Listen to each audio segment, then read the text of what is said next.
ಓಂ ಶ್ರೀ ಗುರು ಬಸವಲಿಂಗಾಯ ನಮಃ. ಜಗಜ್ಯೋತಿ ಮಹಾತ್ಮ ಬಸವಣ್ಣನವರನ್ನು, ವಿಶ್ವಜ್ಯೋತಿ ಅಕ್ಕ ಮಹಾದೇವಿರವರನ್ನು, ಸಕಲ ಶಿವಶರಣರನ್ನು ಎನ್ನ ಹೃದಯ ಮಂದಿರದಲ್ಲಿ ನೆನೆಯುತ್ತಾ ಭಾರತೀಯರೆಲ್ಲರಿಗೂ ನನ್ನ ಮುದ್ದು ಮೊಮ್ಮಗ ಅಲ್ಲಮ ಪ್ರಭು 12ನೇ ಶತಮಾನದಲ್ಲಿ ಅಣ್ಣ ಬಸವಣ್ಣನವರು ಸ್ಥಾಪಿಸಿದ ಅನುಭವ ಮಂಟಪದ ಅಧ್ಯಕ್ಷರು. ಅವರ ಹೆಸರು ಅಲ್ಲಮ ಪ್ರಭುರವರು ಇತ್ತು. 280 ಕೋಟಿ ವಚನಗಳನ್ನು ಬರೆದಿದ್ದರು ಈ ದೇಶದ ಅಜ್ಞಾನದ ಕಸವನ್ನು ತೆಗೆಯುವ ಸಲುವಾಗಿ. ಇವಾಗ ಒಂದು ಮಹಾತ್ಮ ಬಸವಣ್ಣನವರ ವಚನ. ಶ್ರೀ ವಿಭೂತಿ ಹೋಸದವರ, ಶ್ರೀ ರುದ್ರಾಕ್ಷಿ ಧರಿಸದವರ, ನಿತ್ಯ ಲಿಂಗಾರ್ಚನೆಯೇ ಮಾಡದವರ, ಸದ್ಭಕ್ತರ ಸಂಘದಲ್ಲಿ ಇರದವರ, ಜಂಗಮವೇ ಲಿಂಗವೆಂದು ಅರಿಯದವರ, ಎನಗೊಮ್ಮೆ ತೋರದಿರಯ್ಯ ಕೂಡಲ ಸಂಗಮ ದೇವ, ಶರಗೊಡ್ಡಿ ಬೇಡುವೆ ನಿಮ್ಮ ಧರ್ಮ ನಿಮ್ಮ ಧರ್ಮ. ಅಲ್ಲಿ ನೋಡ ಮಗ, ಯಾರು ಹಣೆಯ ಮೇಲೆ ಈ ದೇಹವೆಂಬ ದೇವಸ್ಥಾನದ ಈ ಶಿರವೆಂಬ ಕಳಸ ಹಣೆಯ ಅಲ್ಲೂ ಈ ಕಡೆ ಬಾ ಮಗ, ಹಣೆಯ ಮೇಲೆ ಇಲ್ವಾ, ಯಾರು ವಿಭೂತಿ ಧರಿಸುವುದಿಲ್ಲವೋ ಅಂಥವರನ್ನ, ಶ್ರೀ ರುದ್ರಾಕ್ಷಿ ಧರಿಸದವರ, ಎದೆಯ ಮೇಲೆ ರುದ್ರಾಕ್ಷಿ ಧರಿಸದವರ, ನಿತ್ಯ ಲಿಂಗಾರ್ಚನೆ ಮಾಡದವರ, ದಿನನಿತ್ಯ ಶರಣರ ಸಂಘ ಇಷ್ಟಲಿಂಗ ಧ್ಯಾನ ಮಾಡದವರ, ನಿತ್ಯ ಲಿಂಗಾರ್ಚನೆ ಮಾಡದವರ, ಸದ್ಭಕ್ತರ ಸಂಘದಲ್ಲಿ ಇರದವರ.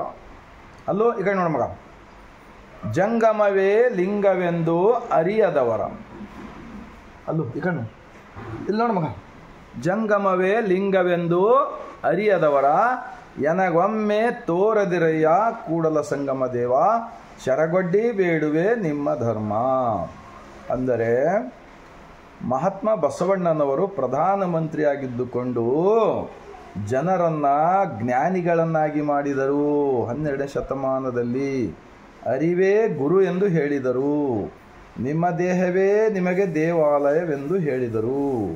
ಆ ಕಾರಣಕ್ಕಾಗಿಯೇ ಎಲ್ಲ 770 ಜನ ಅಮರಗಣಗಳು, ಲಕ್ಷದ ಮೇಲೆ 96,000 ಶರಣರು, ಕಳಬೇಡ, ಕೊಲ್ಲಬೇಡ, ಹುಸಿ ನುಡಿಯಲು ಬೇಡ, ಮುನಿಯಬೇಡ, ಅನ್ಯರಿಗೆ ಅಸಹ್ಯ ಪಡಬೇಡ,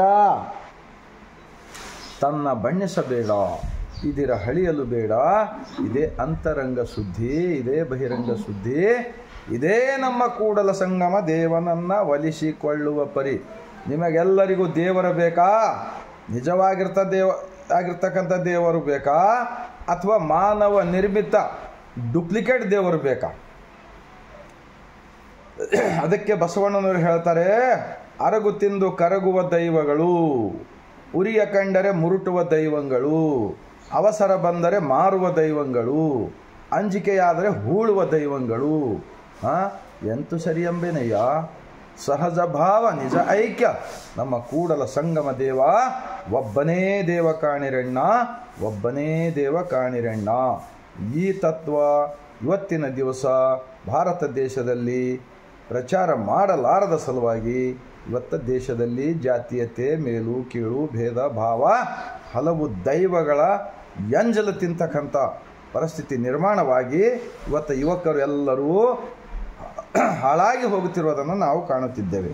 ಇಂತಹ ಹಾಳಾಗಿ ಹೋಗುವುದರಿಂದ ಒಂದು ಒಳ್ಳೆಯ ವ್ಯಕ್ತಿಯನ್ನಾಗಿ, ಆರೋಗ್ಯವಂತ ವ್ಯಕ್ತಿಯನ್ನಾಗಿ ಬದುಕಲು ಬರುತ್ತದೆ ಅಂದರೆ ಯಾವುದರಿಂದ ಅಂದರೆ, ನಾನು ಎದೆ ತಟ್ಟಿ ಹೇಳುತ್ತೇನೆ, ನಾನು ಲಿಂಗ ಆಯತ, ನನ್ನ ಧರ್ಮಗುರು ಜಗಜ್ಯೋತಿ, ನಮ್ಮ 12ನೇ ಶತಮಾನದ ಪ್ರಧಾನಮಂತ್ರಿ ನನ್ನ ಧರ್ಮಗುರು ಎಂದು ನಾನು ಅಲ್ಲಮ ಪ್ರಭು ಹೇಳುತ್ತಿದ್ದೇವೆ. ನಮ್ಮ ಧರ್ಮ ಕೇಂದ್ರಗಳು ಅನುಭವ ಮಂಟಪಗಳು. ನಮ್ಮ ಧರ್ಮದ ಲಾಂಛನ ಸೃಷ್ಟಿಕರ್ತನ ಬ್ರಹ್ಮಾಂಡದ ಕುರುಹಾದ ಇಷ್ಟಲಿಂಗ. ಈ ನಮ್ಮ ಧರ್ಮಗ್ರಂಥ ಬಸವಾದಿ ಶಿವಶರಣರು ಬರೆದಿರ್ತಕ್ಕಂತಹ ವಚನಗಳೇ ನಮ್ಮ ಬದುಕಿಗೆ ಮಾರ್ಗದರ್ಶನ, ಅವೇ ನಮ್ಮ ಧರ್ಮಗ್ರಂಥವೆಂದು ಹೇಳುತ್ತಾ ತಮ್ಮೆಲ್ಲರಿಗೂ ನಮ್ಮ ಮುದ್ದು ಮೊಮ್ಮಗ ಅಲ್ಲಮ ಪ್ರಭು ಜೊತೆ ಇವತ್ತು ನಾನು ಮುಂದಿನ ದಿನಗಳಲ್ಲಿ ಇಂತಹ ಮುದ್ದು ಮಕ್ಕಳು ವಚನಗಳನ್ನು ನೀವೆಲ್ಲರೂ ತಿಳಿಸಿರಿ. ಅವುಗಳನ್ನು ಒಳ್ಳೆ ದಾರಿಗೆ ಬರ್ತಕ್ಕಂಥ ಮಾರ್ಗದರ್ಶನ ಸಿಗುತ್ತದೆ. ಶಿಕ್ಷಣದಲ್ಲಿ ಇಂಥವು ಏನೂ ಸಿಗುವುದಿಲ್ಲ. ಶಿಕ್ಷಣದಲ್ಲಿ ಏನೆಲ್ಲ ಸುಳ್ಳು ಗೊಳ್ಳು ಹೊಳ್ಳು ಪಳ್ಳು ಹಾಕಿ ಮತ್ತೆ ಯುವಕರ ಒಂದು ತಲೆ ಒಂದು ಕೆಡಿಸ್ತಕ್ಕಂಥ ವಿಚಾರಗಳು ಕೂಡ ಬಹಳಷ್ಟು ಇರುತ್ತವೆ. ಆ ಕಾರಣಕ್ಕಾಗಿ ಇಂತಹ ವಿಚಾರಗಳು ಶಿಕ್ಷಣದಲ್ಲಿ ಕೂಡ ಬರಬೇಕೆಂದು ನಮ್ಮ ರಾಜ್ಯದ ಸರ್ಕಾರದವರಲ್ಲಿ ನಾನು ಇಡೀ ಜಗತ್ತಿನ ಮಾನವರೆಲ್ಲರ ಪರವಾಗಿ ವಿನಂತಿಸಿಕೊಳ್ಳುತ್ತೇನೆ. ಅಲ್ಲೋ ಈ ಮೂಲಕ ತಮ್ಮೆಲ್ಲರಿಗೂ ಸರಿ ಅನಿಸಿದರೆ ಭಾರತ ದೇಶದಲ್ಲಿರ್ತಕ್ಕಂಥ 145 ಕೋಟಿ ಜನರ ಮನೆ ಮತ್ತು ಮನೆಗಳಿಗೆ ತಲುಪುವ ಕಾರ್ಯ ಆಗಲಿ ಎಂದು ವಿನಂತಿಸಿಕೊಳ್ಳುತ್ತಾ ನನ್ನ ಮತ್ತು ಅಲ್ಲಮ ಪ್ರಭು ನಮ್ಮಿಬ್ಬರ ಮುಖಾಂತರ ಇಡೀ ಭಾರತೀಯರೆಲ್ಲರಿಗೂ ಬಾಗಿದ ತಲೆ ಮುಗಿದ ಕೈಲಿಂದ ಶರಣುಗಳು.